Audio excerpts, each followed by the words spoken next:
Supreme কোর্টে আজ আরজিকর মামলার শুনানির সম্ভাবনা রয়েছে। গতকালই দিল্লিতে পৌঁছে গিয়েছেন আরজিকর মেডিকেলে নিহত তরুণী চিকিৎসকের বাবা মা। আজই সুপ্রিম কোর্টে প্রধান বিচারপতি সঞ্জীব খান্নার বেঞ্চে আরজিকর মামলার শুনানি হতে পারে। পাম্প চালিয়ে উঠছে বিল, কেএসবি পাম্প বাঁচায় বিদ্যুৎ, বিলের প্রবলেম গেল।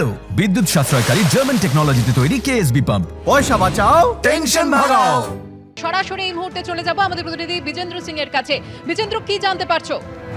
দেখো সুকর্ণা, আইটেম নম্বর 3 রয়েছে চিফ জাস্টিসের কোর্টে আজকে, এবং যেহেতু আজকে জাস্টিস বাগচি প্রথমে শপথ নেবেন এবং তারপর প্রসিডিংসগুলো স্টার্ট হবে, হিয়ারিং যেটা লিস্টেড রয়েছে কেসগুলো 1 থেকে 3 নম্বর আইটেম রয়েছে, তো মনে করা হচ্ছে 11টা নাগাদ হিয়ারিং আজকে হতে পারে। তবে সেই হিয়ারিংয়ে কী হবে তার একটা ইঙ্গিত আমরা পেয়েছিলাম গত 29শে জানুয়ারি যখন হিয়ারিং হয়েছিল লাস্ট, যেদিন অ্যাডজার্ন করে দিয়েছিল সুপ্রিম কোর্টকে। আগামী হিয়ারিং 17ই মার্চ হবে, অর্থাৎ আজকের দিন ডেট দেওয়া হয়েছিল। সেদিন আমরা দেখেছিলাম একটা অ্যাপ্লিকেশন ফাইল করেছিলেন অভয়ার বাবা মা, তারা কিছু প্রশ্ন তুলেছিলেন সিবিআই তদন্তের উপর, কিছু তাদের প্রশ্ন ছিল যেভাবে ট্রায়াল চলছিল নিম্ন আদালতে সেটা নিয়ে। কিন্তু যেদিন হিয়ারিং হয় 29শে জানুয়ারি, সেদিন চিফ জাস্টিস বলেছিলেন কি যেহেতু আপনার অ্যাপ্লিকেশন ফাইল করেছেন তারপরে ট্রায়াল কোর্টের অর্ডার এসছে, একটা কনভিকশনের অর্ডার এসছে, সঞ্জয়ের বিরুদ্ধে দোষী করে তাকে শাস্তি ঘোষণা করে দিয়েছে নিম্ন আদালত। সেক্ষেত্রে এখন পরিস্থিতি পাল্টে গেছে এবং আপনাদেরকে যদি অ্যাপ্লিকেশন করতে এখন ফ্রেশ অ্যাপ্লিকেশন ফাইল করতে হবে, সেটা শুনানি সুপ্রিম কোর্ট করবে। সেদিন তুষার মেহতা কোর্টের মধ্যে বলেছিলেন যে প্রশ্নগুলো তোলা হচ্ছে অভয়ার বাবা মার তরফ থেকে তার জবাব তাদের কাছে রয়েছে, কিন্তু ওপেন কোর্টে তারা এই মুহূর্তে বলতে পারছেন না সেই জবাবগুলো, যেহেতু সেই জবাবগুলো বা সেই বক্তব্যগুলো তারা যদি রাখেন তাহলে যারা অ্যাকিউজড রয়েছে তার হয়তো কিছু সুবিধা হয়ে যাবে, তাই তারা এই মুহূর্তে সেটা বলতে চাইছেন না। এবং তারপরে আমরা দেখলাম অভয়ার বাবা মা দিল্লি এসেছিলেন 27শে ফেব্রুয়ারি, তারা সিবিআই ডিরেক্টরের সঙ্গে সিবিআই সদর দপ্তরে দেখা করে গেছেন।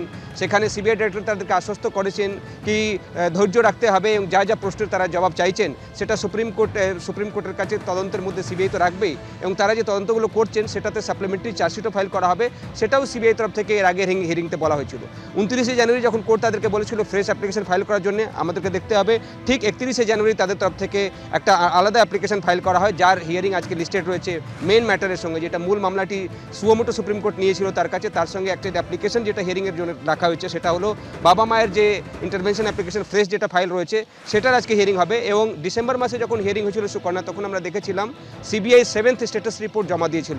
আজকে খুব সম্ভবত সিবিআই তারা 8th স্ট্যাটাস রিপোর্ট দেবেন কি কতটা তদন্ত তারা এগিয়েছে এবং সেই তদন্তের মধ্যে কী কী থাকে, যেটা গতবারই সলিসিটর জেনারেল সিবিআই তরফ থেকে জানিয়েছিলেন কি তাদের যে তদন্ত চলছে তার সেটা 3টে দিক রয়েছে। একটা হলো যে তরুণীর যে ধর্ষণ এবং খুন করা হলো সেটা রয়েছে, তার সঙ্গে সঙ্গে ডিস্ট্রাকশন অফ এভিডেন্স, যেটা বারবারই প্রশ্ন উঠে আসছে কি যারা প্রমাণ লোপাট করেছেন বা যারা প্রমাণ নষ্ট করেছেন তাদের বিরুদ্ধে তারা তদন্ত করছেন, তার সঙ্গে সঙ্গে আরজি করে যে দুর্নীতি এবং তার সঙ্গে কোনো সম্পর্ক রয়েছে কিনা এই তরুণীর ধর্ষণ এবং খুনের পেছনে, সেটার অ্যাঙ্গেল নিয়েও তারা তদন্ত করছেন। তো এই 3টি অ্যাঙ্গেল দিয়েই কিন্তু আজকে স্ট্যাটাস রিপোর্ট সিবিআই তরফ থেকে দেওয়া হবে, যেটা 8th স্ট্যাটাস রিপোর্ট হবে। এর আগে আমরা জানি 7টা স্ট্যাটাস রিপোর্ট সুপ্রিম কোর্টের কাছে দিয়েছে সিবিআই, তবে যে ইন্টারভেনশন অ্যাপ্লিকেশনটা নিয়ে আসা হয়েছে বাবা মায়ের তরফ থেকে, তারা এখন ফ্রেশ অ্যাপ্লিকেশনে কী কী দাবি রাখছেন কোর্টের কাছে এবং সেক্ষেত্রে সিবিআইকে কী জবাব দেয় সেটা দেখতে হবে।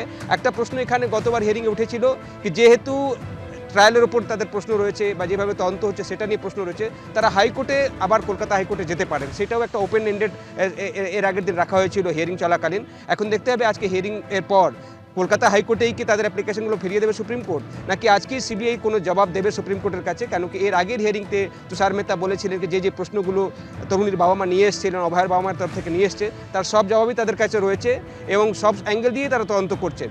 জবাব তারা এই মুহূর্তে ওপেন কোর্টে দিতে চাইছেন না, যেহেতু অনেকেই অ্যাকিউজড রয়েছে বা যাদের ভূমিকা নিয়ে তদন্ত করা হচ্ছে তাদের সুবিধা হয়ে যাবে যদি ওপেন কোর্টে তারা এসে বক্তব্যগুলো রাখেন, যেহেতু তদন্ত এখন মিডওয়ে রয়েছে।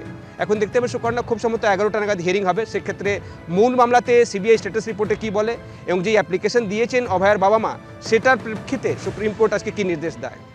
সুপ্রিম কোর্টের দিকে আমাদের নজর থাকবে। ধন্যবাদ তোমায় বিজেন্দ্র।